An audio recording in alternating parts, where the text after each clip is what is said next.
嗨，大家好，欢迎来到使人驾到你不知道的三国系列，我是主持人叉叉 Y， 我是金老师。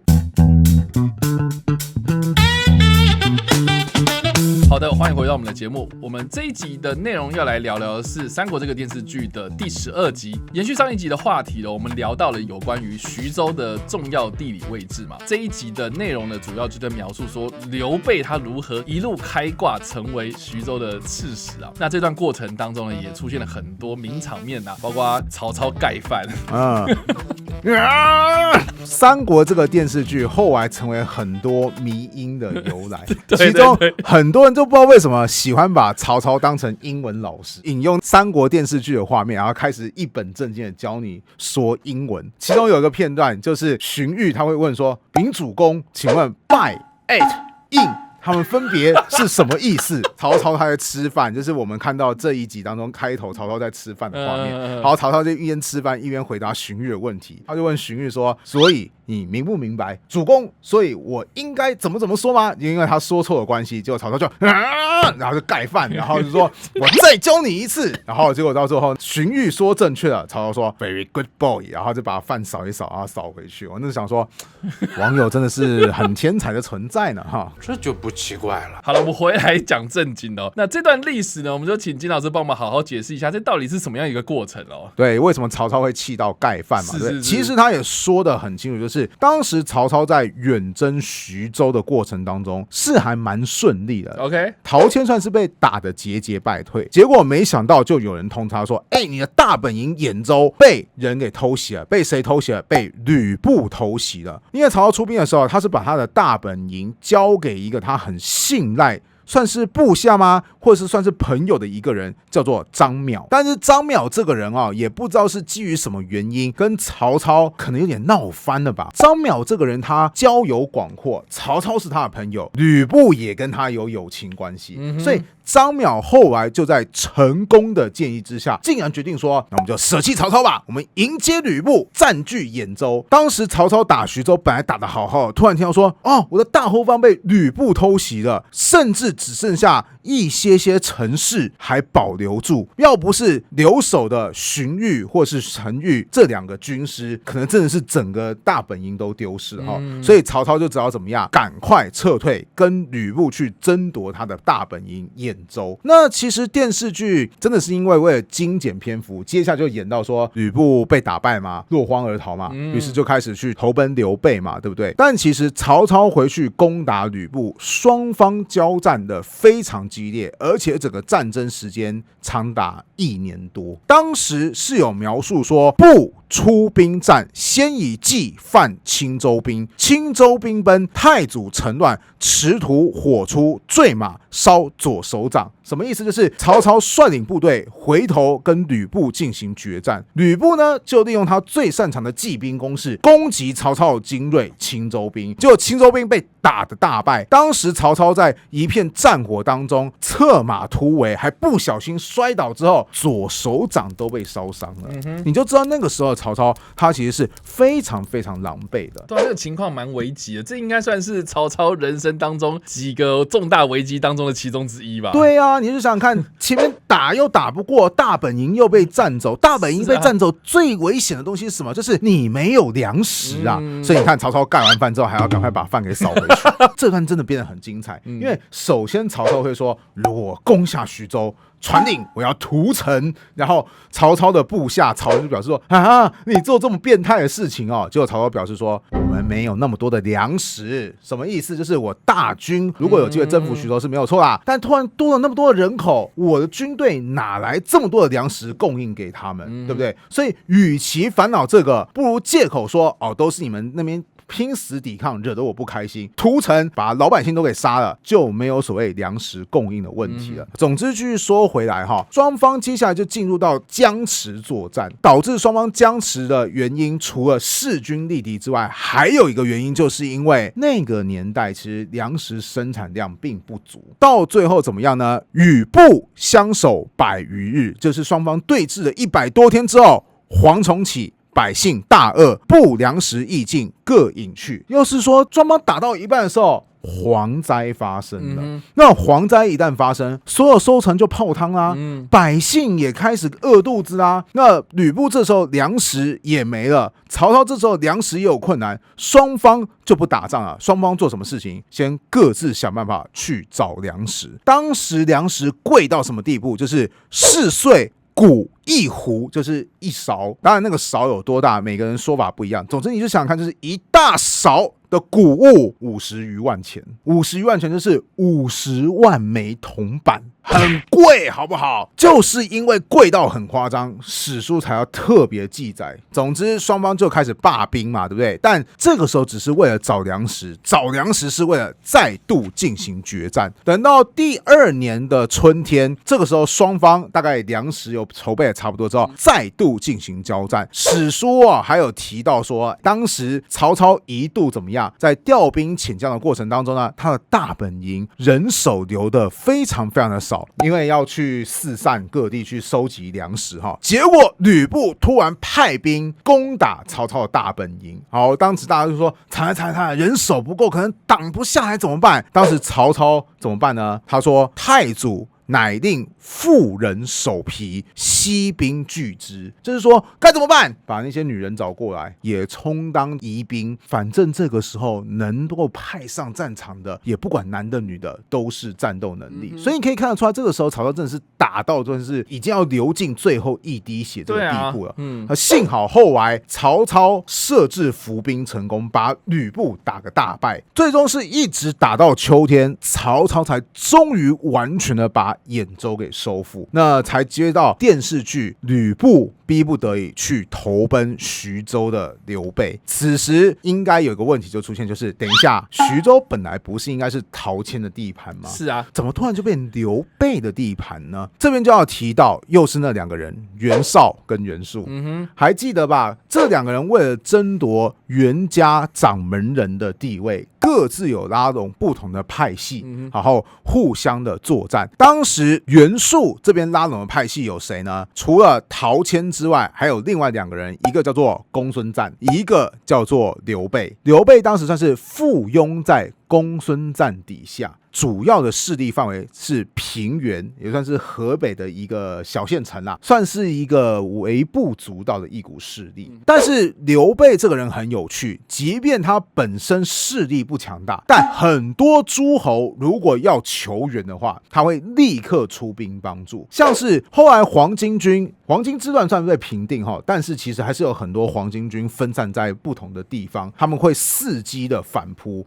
黄巾军有一次就去攻打北海这个座城市，北海镇守的人是谁呢？就是历史上很著名，很喜欢让梨的那位孔融。融4岁人让梨嘛，孔融从小就是个天才儿童，除了懂得让梨获得长辈的称赞之外，当有人说你要小心哦，小时了了，大未必佳哦，孔融还可以即席反应，表示说那你小的时候一定很聪明，对不对？就是这个人很嘴对。是。虽然说他本身是个天才，但他在军事上面真的完全不行，所以他当时就被这些黄巾军给团团包围，然后就表示说有没有人可以帮忙我啊？后来有人把这个救援的消息传到刘备那边去，刘备就立刻出兵，最终击败黄巾贼，算是保住了孔融一条性命。这就是我刚刚前面讲的，刘备这个人他虽然势力不算大，但很愿意主动出击。又提到他是跟公孙瓒、袁术、陶谦算是盟友关系嘛，对不对？所以当时陶谦有难的时候，他当然也会说有没有人可以过来救援啊？刘备他就又出动了去救援了陶谦。事情就是这么巧，等到刘备救援陶谦的时候，曹操的大本营正好被突袭了，所以曹操班师回朝。那经过这一番折腾，陶谦年纪也大了他也逐渐病重。那陶谦就觉得说，我是不是应该要安排一下身后事史书是这么记载的：谦病笃，谓别驾糜竺曰：非刘备不能安此州也。就是陶谦开始在生病的时候，就把他的别驾，有点算是文官的领袖糜竺，也是一个徐州当地的富豪，给找过来说，我告诉你只有刘备能够安定徐州。所以等到后来陶谦他真的病死之后，糜竺就率人去迎接刘备，说哎呀，你看陶谦生前是有遗愿说，只有你可以安定徐州这个地方的安宁，你就接受吧，你就成为徐州刺史吧。于是刘备就因为这个样子，从原本小小的平原地区的长官，瞬间掌握了一整个州。那这里面当中说到这边，你会觉得说，难道就是因为仁义的关系，所以刘备才争取到大家的好感吗？其实历史没有那么简单。除了我刚刚讲刘备跟陶谦，很明显他们原本就有相似，是因为他们是个政治盟友关系，是，而且他也的确算是很够仗义的，去及时帮助了陶谦。在当时很多人面对陶谦过世的时候，即便糜竺或是后来我们会介绍到的一个人叫陈登，他们都非常非常力挺刘备来担任，但不表示每一个人都喜欢刘备来担任啊。你跟我们有什么关系？怎么你突然空降就成为我们的长官？是啊，此时有个人发话，谁呢？北海孔融。孔融又说什么呢？因为孔融所在地也在徐州附近，所以等到陶谦死掉的时候，孔融大概也是想要关心一下说，附近发生什么事情，也来徐州吧。此时呢，就听到刘备在开会议，然后面对众人说啊，你就来当这个徐州地方的长官啊。刘备此时提出一个你绝对想不到的主意。刘备说什么呢？刘备说，袁公路尽在寿春，此君四世武功，海内所归，君可以周与之。就是我觉得我刘备是什么咖小当不上，谁能够当得上呢？袁术。袁术是我们这个政治盟友当中的领导者啊。是啊，他是盟主嘛。对啊，而且他正好就在这附近，人家的地位又比我高，四世武功。什么叫四世武功？就是他们家族好几代都当到汉朝最高级的官员啊。我刘备又算什么呢？对不对？所以与其找我刘备，不如找袁术，你们觉得怎么样？结果陈登就是我们刚刚讲也是力挺刘备人，就讲说，公路骄豪，非治乱之主。意思就是说，袁术这个家伙啊，性格超级骄傲，让这个人在乱世当中当我们徐州的领导，我放不了心，所以我还是觉得只有你刘备可以来担任。那当然刘备还要继续谦让说啊，这样子不好吧，应该还有其他人吧，对不对？结果这时候孔融就开始站出来说话了。袁公路岂忧国忘家者也，冢中枯骨，何足介意？今日之事，百姓与能，天与不取，悔不可追。什么意思？就是袁公路那什么咖小，在我孔融看来，他像什么样的角色？他就是坟墓当中的那具骷髅而已，马上就要死翘翘了，根本不用管他这个家伙。今天的事情，刘备你要注意哦，百姓都乐意，你要是不答应，那就是违抗天意，而天时一旦错过了，你以后要后悔就来不及了哈。我猜啊，刘备为什么是说，你们为什么不让袁术来当？因为你要想想看，刘备突然平白无故捡了一个大便宜，其他人会说恭喜恭喜，你应得的吗？没有啊，其他人会眼红的啊，所以一定会恨在心里嘛。对啊，对啊，尤其是像袁术，袁术这个家伙就是自视甚高啊，所有事情就是因为他觉得说我才应该当人家的领袖嘛，所以他会认为说那些好处都应该是属于我的。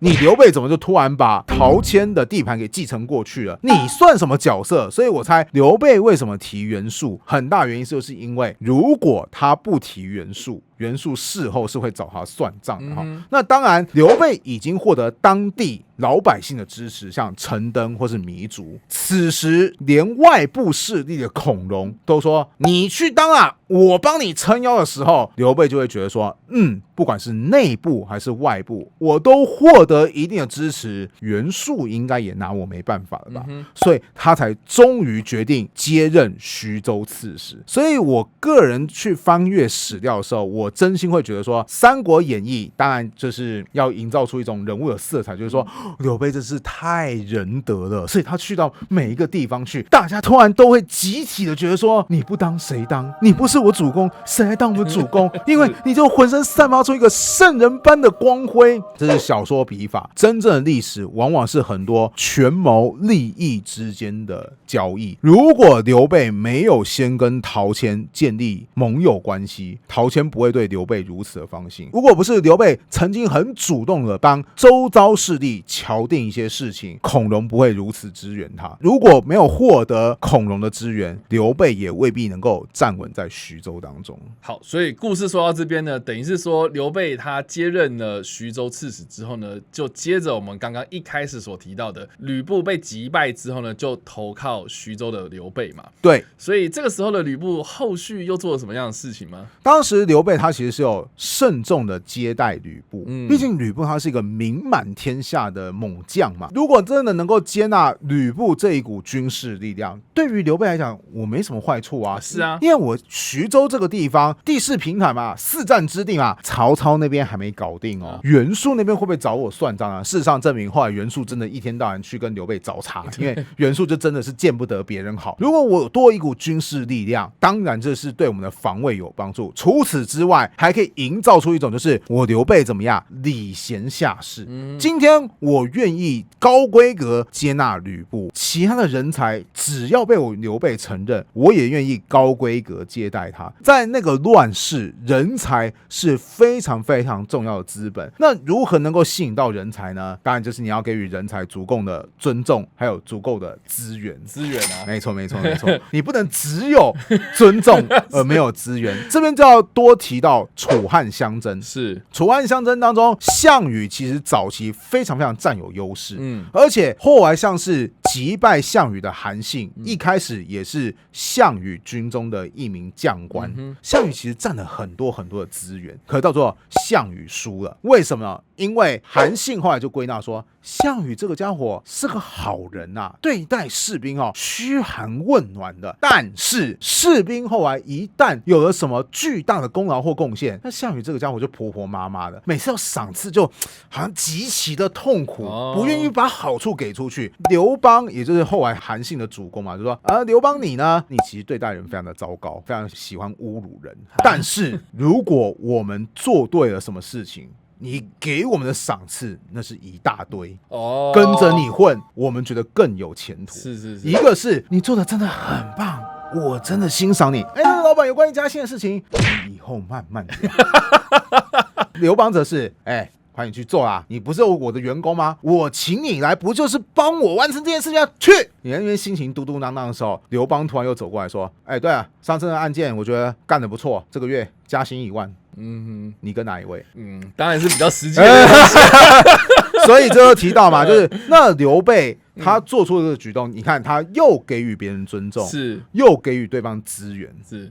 但是很抱歉，投资一定有风险。你接待的你认为是人才，但吕布这个家伙，大家也都知道，通常是不会做太安分的行动。所以后来的电视剧就演到刘备跟吕布之间就开始衍生出众多的爱恨情仇了哈。好的，以上的这个就是我们今天的节目啦。我们介绍了有关于刘备如何捡到徐州这个大便宜啦。那不知道大家在听完这个故事之后有什么样的想法呢？欢迎在留言区留言，我们来跟你做互动跟讨论哦。使人驾到你不知道的三国系列，我们下次再见，大家拜拜，拜拜。